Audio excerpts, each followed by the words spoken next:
My name is John. I love my job because it takes me around the world. Before I travel, I take my time searching and researching about my accommodation. When I got my business trip to Zimbabwe, I searched and found Mudziyashe. They picked me up from the airport with a luxury car, and that made me feel royal and important.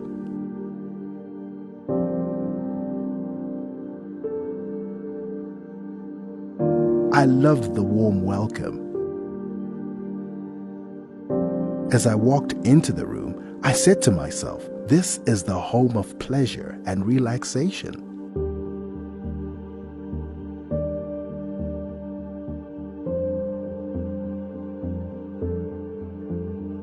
The following day, after my meetings, I quickly went back to Mudziyashe, and as I was working, I was enjoying the intimacy with nature. Birds were singing and the cool breeze was blowing.